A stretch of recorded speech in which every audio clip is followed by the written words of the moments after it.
Hello friends, আসসালামু আলাইকুম। আমি Mirza Jasimuddin Khandakar checkup tech news চ্যানেলের পক্ষ থেকে আপনাদেরকে জানাচ্ছি ওয়েলকাম। আজকের ভিডিওতে আপনাদের সাথে শেয়ার করব how to make a character certificate in MS Word. অর্থাৎ এমএস ওয়ার্ডের মধ্যে আমরা কীভাবে একটা ক্যারেক্টার সার্টিফিকেট আমরা তৈরি করতে পারি, আজকে আমরা সেই বিষয়টা দেখব। এখন আমাদের এই কাজটা করার জন্য প্রথমে আমরা এমএস ওয়ার্ডে চলে আসি। বাস আসার পরে এখন আমরা কি বলছি যে আমাদের যে ক্যারেক্টার বা আমাদের যেখানে চারিত্রিক সনদপত্র যেটা আমরা বলি সেটা কীভাবে তৈরি করতে পারি সেই বিষয়টা বলছি দেখব। তাহলে এখন আমাদের এই কাজটা করার জন্য এখান থেকে প্রথমে আমাদের পেজটা সেট আপ করতে হবে। তো পেজটা সেট আপ করার জন্য আমরা পেজ লেআউটে চলে আসবো। আসার পর এখান থেকে আমাদের এই যে পেজ সেট আপ করার জন্য সরাসরি আমরা এখান থেকে যাই করতে পারি, অথবা আপনি এখান থেকে করতে পারেন। এখান থেকে আপনার সাইজে যাবেন, প্রথমে আপনি কোন সাইজের পেপার নেবেন, আমরা নিব A4 সাইজ। A4 সাইজের পরে ওরিয়েন্টেশন। তাহলে আমাদের ক্যারেক্টার সার্টিফিকেটটা কিন্তু আমরা দেখি যে আমাদের কীরকম থাকে, আমাদের মূলত এটা ল্যান্ডস্কেপেই থাকে। যে ক্যারেক্টার সার্টিফিকেট আমাদের যেটা মূলত আমাদের আমরা দেখি থাকে, তো ক্যারেক্টার সার্টিফিকেট আমাদের কীরকম থাকে, কী লেখা থাকে সেটা কিন্তু অলরেডি একটা ফর্মেট আমার দেওয়া আছে। সেটা আমি আপনাকে নিয়ে আসা দেখাবো কীরকম আমরা ওইরকম একটা ফর্মেট করবো। তো এখান থেকে ধরুন আমরা এখান থেকে এই A4 নেওয়ার পরে আমরা এখান থেকে ওরিয়েন্টেশন নিব কি ল্যান্ডস্কেপ, পোর্ট্রেট দেওয়া থাকে, আমরা ল্যান্ডস্কেপে নিব। ল্যান্ডস্কেপে নেওয়ার পরে এখন আমাদের মার্জিনের বিষয়। তো মার্জিন যেগুলো দেওয়া আছে এখান থেকে আপনার যেটা প্রয়োজন সেটা নিতে পারেন, অথবা আপনি কাস্টম মার্জিনে যে এখান থেকে নিতে পারেন। তাহলে এখান থেকে ধরুন যে টপ লেফট 1 দেওয়া আছে, এটা আমরা ধরুন যেটা আছে এটাই নিব। তো এখন আপনি যদি মনে করেন যে আপনি নিজের মতো করে সেট আপ করেন মার্জিন, তাহলে আপনি এখানে কম বেশি বসাইতে পারেন। তো আমার যেটা আছে আমি এইটা রাখলাম, রাখার পর ওকেতে ক্লিক। বাস এখানে তাহলে আমার পেজটা সেট আপ করা হয়ে গেল। বাস হওয়ার পরে এখন ধরুন এখানে আমরা ক্যারেক্টার সার্টিফিকেটের যে বিষয়গুলো থাকে সেগুলো টাইপ করার আগে এখানে আমাদের যে ফরম্যাটটা হবে মানে কীরকম হবে সেটা একটা স্যাম্পল আমার এখানে ইমেজ আকারে রাখা আছে, সেটা আমি নিয়ে আসি। নিয়ে আসার জন্য আমি ইনসার্ট টেপে যাব, তারপর পিকচারে যাই। পিকচারে যাওয়ার পর আমরা এটা কোথায় রাখছি, মাই ডকুমেন্টে আমার এমএস ওয়ার্ড ফোল্ডারের মধ্যে 1 ফোল্ডারের মধ্যে রাখছি। তো এখান থেকে আমার একটু নিচ দিকে আসি, আসার পরে এটা আমি কোথায় রাখছি, how to create a character certificate. Select করে আমি ইনসার্টে ক্লিক করলাম। আচ্ছা, আমার ক্যারেক্টার সার্টিফিকেটটা চলে আসলো। তাহলে এই যে এখানে এরকম একটা বর্ডার দিয়ে পেজ বর্ডার ক্যারেক্টার সার্টিফিকেট এরকম লেখা থাকবে, তারপরে এই যে এরকম মধ্যে এখানে লেখা থাকবে, লাস্টে ডেট সিগনেচার থাকবে। তো এটা একটা নর্মালভাবে এখানে করা আছে, এটাকে আমি একটা আকর্ষণীয়ভাবে করবো। এখানে পেজ আপনার এই দিব, ব্যাকগ্রাউন্ড কালার দিব, তারপরে বর্ডারটা সুন্দরভাবে দিয়ে আমরা এখানে জিনিসগুলো সুন্দরভাবে সাজাই করবো। তো এখানে জাস্ট একটা স্যাম্পল করা আছে, এইভাবে আমরা একটা ক্যারেক্টার সার্টিফিকেট বানাবো। তো এইরকম ফরম্যাটে। তো এখন করার জন্য ধরুন এটা আমি এদিকে রেখে নিব। তা রাখার জন্য এখন কী করতে হবে, ধরুন এখান থেকে আমরা এই যে ভিউ ট্যাবে চলে আসি। আসার পর আমরা মাল্টিপল পেজে গেলাম। মাল্টিপল পেজে যাওয়ার পর এখানে তো শুধু আমার একটা পেজ আছে, তাহলে এখান থেকে আমি আরেকটা পেজ আমি ইনসার্ট করে নিব। তাহলে আমি ইনসার্ট ট্যাবে এসে এই যে ব্ল্যাঙ্ক পেজ একটা নিব। তাহলে সেক্ষেত্রে আমরা আবার প্রথম হোমাইশা নিই। হোমাইশা ধরুন এখান থেকে আমি 1 পেজে গিয়ে এখানে ধরুন আমি কী করি, কার্সরটা এখানে নিয়ে আসি। কার্সরটা ধরুন আমি প্রথমে শুরুতে আছে। এখন এখান থেকে আমি ইনসার্ট এসে এই যে ব্ল্যাঙ্ক পেজে গিয়ে একটা ব্ল্যাঙ্ক পেজ নিয়ে নিলাম। নেওয়ার পর এখন আমরা ধরুন এখানে মাল্টিপল পেজ আসলে আমার এখানে 2টা পেজ শুরু করবে। তাহলে আমার এই যে বামে একটা পেজ আর ডানে একটা পেজ। তাহলে এটার আগে আমি এখানে একটা ব্ল্যাঙ্ক পেজ নিয়েছি, এখানে এটার বাম পাশে একটা ব্ল্যাঙ্ক পেজ আছে আর ডান পাশে এটা আছে। এখন এইটাকে দেখে দেখে এটার মতো করে আমরা এই পাশে টাইপ করবো। তো এটা ধরুন আমরা একটু বড় করে নিই, তো আমাদের কাজের সুবিধার জন্য ধরুন আমি একটু বড় করে নিলাম।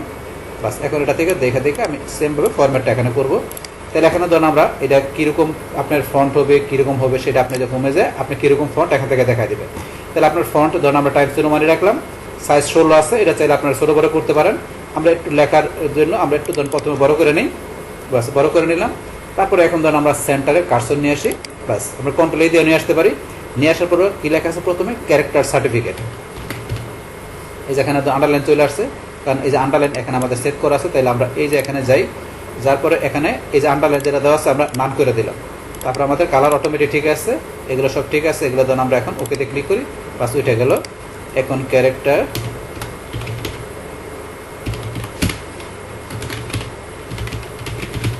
প্রথম আমরা পুরো টাইপটা ক্লিয়ার টাইপটা আমরা শেষ করবো, তারপরে সাজাবো এটা।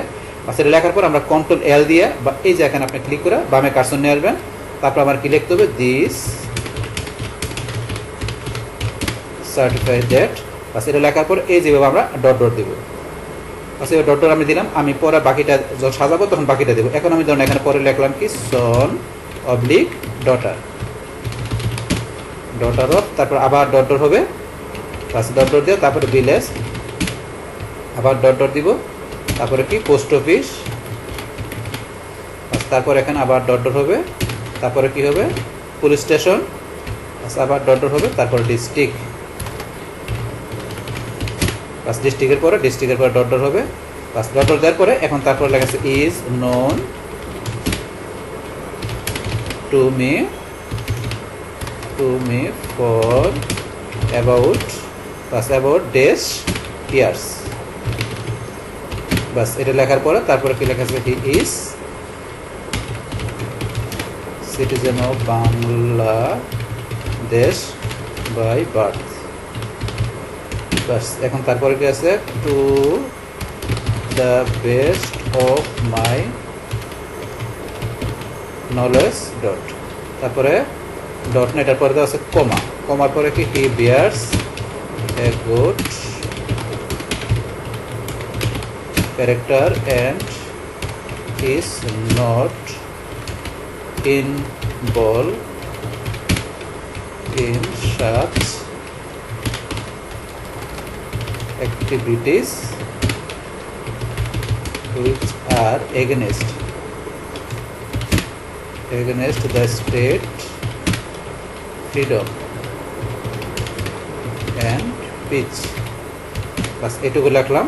বাস এটুকু আমাদের এখানে এই টোটালটা একটা প্যারা থাকবে, এখানে একটা প্যারা, পরে আমরা এখানে এন্টার দিব। এইভাবে আমরা দুইটা এন্টার দিয়ে পরে আমরা যে আই উইশ অল সাকসেস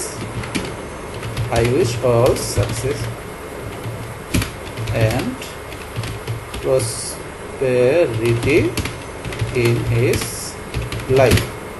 বাস আমার লেখার পরে তারপরে এখানে আমরা কি দিব, নিচে ডেট সিগনেচার। এই ডেট সিগনেচারের বিষয়টা কিন্তু আমরা ধরুন দুইভাবে লিখতে পারি। আমি দুইভাবে লিখে দেখাচ্ছি এখানে, তাহলে আপনি একভাবে লিখলেই হবে। তখন আমরা এইভাবে লিখতে পারি যে ডেট লিখে আমরা এখানে এভাবে দিলাম, কোলন দিলাম, কোলন দেওয়ার পর আমরা এখানে যে টেপ চাপ দিয়ে আমরা এইভাবে আসতে পারি। আসার পরে ধরুন আমরা যদি এই যে সিগনেচার আমরা এইভাবে লিখে তারপরে তো আমরা এই যে সিগনেচার উপর আমরা ইচ্ছে করলে ইনসার্টে যায় আমরা শেপে গিয়ে এখান থেকে একটা লাইন নিয়ে আমরা যদি লাইনটা সোজা করার জন্য শিপ কি চাপটা ধরে রেখে যদি আমরা এভাবে টান দিই মানে লাইনটা একটু সোজা হয়ে গেল। সোজার পর আপনি এই যে শেপ আউটলাইন, এটার মধ্যে এটা আউটলাইনটা আপনার চাইলে এভাবে একটু মোটা দিতে পারেন, এভাবে দিয়ে দিলাম। তারপর এটা আপনার কালার কীরকম দেবেন আপনি এতে কালারটা দেখাই দেবেন। এইভাবে কিন্তু আমরা দিতে পারি। এইভাবে ছাড়াও আপনি যদি চান ইচ্ছা করলে একটা টেবিল নিয়েও করতে পারেন। যেমন টেবিল নিয়ে আমরা যদি এখানে এইভাবে ধরে নিলাম, নেওয়ার পরে এখানে ধরুন আপনি এখানে এই পাশে ডেট আর এই পাশে ডেটের পরে কোলন দিয়ে এই পাশে কী থাকবে, সিগনেচার নিলে। বাস নেওয়ার পরে এখন ধরুন এখানে আমাদের সিগনেচারটা তো এইদিকে থাকবে একটু, এই যে এইভাবে আমরা এইভাবে ধরে দিয়ে নিলাম। সিগনেচার নেওয়ার পরে এখন আমাদের এখানে ডেট, এবারে সিগনেচার। তাহলে এখন ধরুন আপনার টেবিলটা সিলেক্ট করে আমরা কি করবো, এখান থেকে বর্ডারে দিয়ে বর্ডারটা উঠাই দেবো, নো বর্ডার দিলাম, উঠে গেল। তারপরে এখানে এই যে সিগনেচার এইটুকুর মধ্যে আমাদের উপরে বর্ডার হবে, তাহলে বর্ডারে যে আমরা যদি টপ বর্ডার দিয়ে দিই, এই যে টপ বর্ডার উপরে বর্ডার, এখন এই লেখাটার মধ্যে এখানে আমরা নিয়ে আসি, আমরা এখান থেকে যে লেখাটা সেন্টারে দিলাম, এই ধরনের এইভাবে কিন্তু চলে আসলো। তাহলে আপনি ধরেন চেষ্টা করলে এইভাবে দিতে পারেন অথবা এইভাবে দিতে পারেন। এইভাবে দিলে এখন আপনার সিগনেচারটা এদিকে নিয়ে আসেন, এটা টানতে আপনার এটা দিকে নিয়ে আসেন। বাস এখন আপনার যেইভাবে ইচ্ছা আপনি এইভাবে যেইভাবে দেন এইভাবে ডেট আপনি সিগনেচারটা দিতে পারেন। তাহলে ধরুন উপরেটা রাখলাম, আপনার টেবিল তৈরি করে আপনি করতে পারেন, সেটা কিন্তু আমি দেখাই দিই। বাস এখন এবার রাখার পরে এটা ধরুন আমি একটু নিচে নিয়ে আসবো, বাস নিচে নিয়ে আসি। এখন এখান থেকে আমার এই ক্যারেক্টার সার্টিফিকেটের এই ফরম্যাটটা এখন যেভাবে আছে এবার সাজাবো। তো সাজানোর জন্য এখন এখান থেকে ধরুন আমার এই যে ক্যারেক্টার সার্টিফিকেট এই লেখাটা আমার কি একটু বড় থাকবে, এই লেখাটা আমার একটু বড় থাকবে। এটা আমি এইভাবে আপনি কি করুন, এই যে ফন্ট এটা দিয়ে বা এখান থেকে আপনি যে ফন্ট সাইজটা বড় করে দেবেন কতটুকু দরকার, এই বড় করে দেবেন। তাহলে এখানে বড় করার পর এটা বোল্ড আমি বোল্ড করে দিলাম।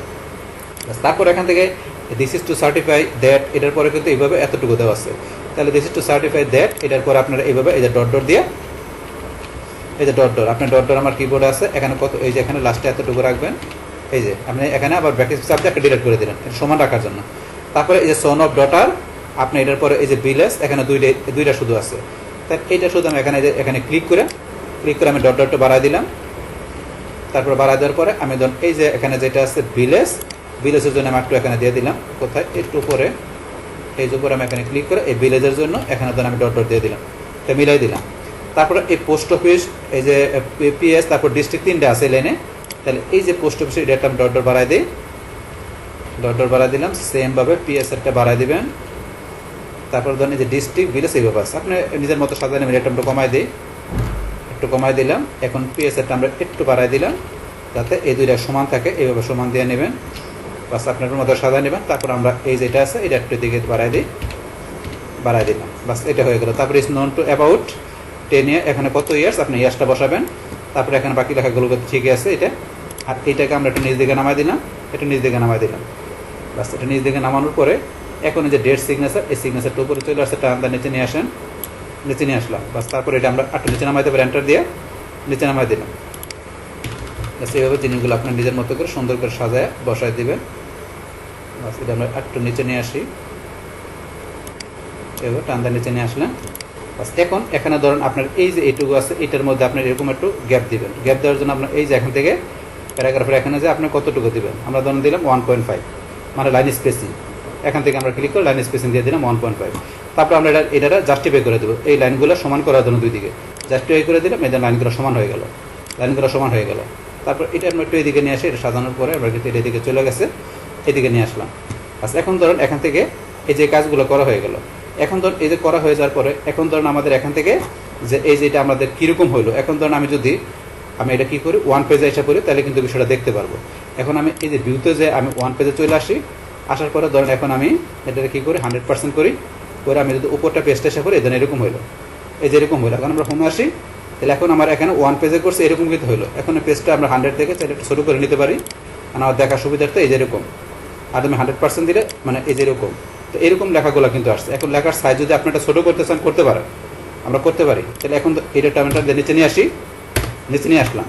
আর তারপরে একটু উপরে রাখতে পারেন, আপনার কন্ট্রোল দিয়ে এই যে থার্ড ব্রেকেট আপনার লেফট থার্ড ব্রেকেট যেটা আপনার শুরু আছে এটা চাপ দিলে এই যে ছোটো হবে, এটা ছোটো হবে। এবার আপনার উপর দিকে উঠবে আর কি, মানে লেখার সাইজ ছোটো হলে এটা উপর দিকে আসে, এবার করে নেবেন। তারপর এখান থেকে ধরুন এটার আপনি একটু বড় করতে চান করে নিতে পারেন, এত বড় দরকার নয়, আমরা ধরুন এতটুকু রাখলাম। তারপর এটার ফ্রন্ট সাইজ কত আছে 20, তো 20-এর জায়গায় আমরা এত বড় না রেখে ফ্রন্ট সাইজ ছোটো করে দিতে পারি। লেখাগুলো সিলেক্ট করে আপনার কতটুকু দরকার, এই যে আমরা 16 করে দিলাম, 16 হয়ে গেল। আর তারপরে ডটগুলো আপনি যদি এখানে এইভাবে এসে পড়ছে, এখন আপনি এগুলো চেঞ্জ করে দিবেন। এই যে আমরা এদিকে নিয়ে আসলাম আবার, সেগুলো একটু বাড়াই দিবেন। তো আমরা যখন ফ্রন্ট সাইজ কমাচ্ছি তখন কিন্তু আমাদের এগুলো চেঞ্জ হয়ে গেছে। এখন আবার এই যে এখানে বাড়াই দিবেন, এখানে বাড়াই দিলে আবার ধরুন আবার ঠিক হয়ে যাবে। আচ্ছা, আমরা করে দিয়েছি, তাহলে আমার নিচে নেমে যাবে, নিচে নেমে গেল। তারপরে এই যেগুলো আপনার এদিকে নিয়ে আসবেন, একটু বাড়াই দিবেন এখানে, তারপরে এগুলো একটু বাড়াই দিবেন। বাড়াই দিলে তো ফ্রন্ট সাইজ আমরা এই করছি এখানে চলে গেছে, কিন্তু এখন এগুলো ধরুন আমরা এখান থেকে একটু ডিলিট করে দিয়ে বাস এগুলো করে নিলাম। তাহলে এখানে কিন্তু ধরুন যে মোটামুটি আমাদের হয়ে গেল, বাস হয়ে গেল। এখন এগুলো ঠিক আছে। তারপরে যেগুলো লেখা ধরুন আপনার যদি ছোটো করতে চান, এবার সিলেক্ট করে আপনি এখান থেকে ফন্ট একটু কমাই দিলেন, সাইজ কমাই দিয়ে বাস আপনি দুইটা হচ্ছে বোল্ড করে দিতে পারেন। আমরা যে বোল্ড করে দিলাম ইটালি করবো না। তারপরে এটা আমার সিগনেচারটা সুন্দরভাবে এখানে নিয়ে আসলাম, আচ্ছা যে নিয়ে আসলাম সিগনেচারটা। এইভাবে কিন্তু বিষয়গুলো পাঠাতে পারেন। এখন ধরুন আমাদের এখানে এই যে এইভাবে কিন্তু করা হয়ে গেল। এখন আমাদের বর্ডার, আমরা পেজ কালার এগুলো ইউজ করতে পারি, আমরা বর্ডার পেজ কালার ইউজ করতে পারেন। যেমন এটার আমাদের চারদিকে আমরা এখন কি করব, এটার পেজ বর্ডার দেবো। তাহলে আমরা ডিজাইনের চেপে চলে আসবো, আসার পরে এই যে পেজ বর্ডার যাবেন, যার পর আপনি কীরকম পেজ বর্ডার দেবেন। এই যে এখান থেকে আপনারা আর্টে যেতে পারেন, এখান থেকে ধরুন আমরা এই যে বক্স রাখলাম, রাখার পর এখান থেকে দিতে পারেন, অথবা আপনি যে আর্টে যান, আর্টে যাওয়ার পর আপনি কীরকম আর্ট দেবেন, এখান থেকে বিভিন্ন স্যাম্পল দেওয়া আছে। এখানে আপনি কোনটা দেবেন, আপনার সেটা যা পছন্দ এটা দিতে পারেন। এখান থেকে ধরুন কোনটা দিব, ধরুন এটা দিলাম, এরকম হবে। বাস এটা এরকম দেখানোর পর আমরা ওকেতে ক্লিক করি, এই যে এরকম চলে আসছে, এই যে যেরকম দিলাম। এখন ধর সুন্দরভাবে এরকম একটা বর্ডার চলে আসছে, চারদিকে চলে আসলো। বাস এখন চলে আসার পরে বাস এখন ধরুন আমরা কী করবো, এটা একটা পেজ ব্যাকগ্রাউন্ড কালার, আমরা যে পেজ কালারে দেয় আপনি এখানে কীরকম পেজ কালার দেবেন এখানে দেখাতে পারেন, অথবা ফিল কালারে যান, যার পরে এখান থেকে আপনি যেগুলো বা আপনি টেক্সচারে যান, টেক্সচারে এখান থেকে দেখাতে পারেন। আমি ধরুন কোনটা দেখালাম, ধরুন এখান থেকে আমি এটাই দেখালাম, ওকেতে ক্লিক, তাহলে ধরো এরকম চলে আসছে। এখন আপনি যদি কালার প্রিন্ট দেন তাহলে এরকম এই যে এটা ব্যাকগ্রাউন্ড আপনি বর্ডার সহকারে আপনার এরকম কিন্তু কালার চলে আসবে, লেখাগুলো কালো আসবে। লেখাগুলো যেহেতু ফন্ট এখানে ব্ল্যাক দেওয়া আছে, আপনার কালার নিতে গেলে ওই নিতে পারেন। এখন যদি ধরুন আমাদের যে নিচে যেটা দেওয়া আছে, নিচে যেটা করা আছে, এটা ধরুন এটার সাথে কিন্তু আমাদের উপর এটা আরও ভালো হয়েছে, কারণ এটা আমি এখানে নিজের মতো করে করলাম সুন্দরভাবে। এখন আমি কন্ট্রোল পি চাপ দিই, কন্ট্রোল পি চাপ দিলে কিন্তু আমাদের এখানে এই যেভাবে দেওয়া আছে এভাবে কিন্তু প্রিন্টারটা চলে আসবে। তাহলে দেখুন আমার কিন্তু এখানে একটা সুন্দরভাবে আমি একটা কী করলাম, এখানে একটা ক্যারেক্টার সার্টিফিকেট আমি এখানে খুব ইজিলিভাবে আমি তৈরি করে নিলাম। তাহলে এই আমাদের এখানকার টোটাল বিষয়টা মূলত আমাদের আজকের ভিডিওর।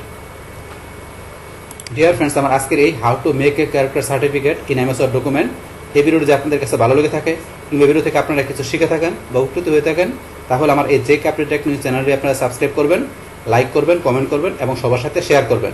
Thanks everybody.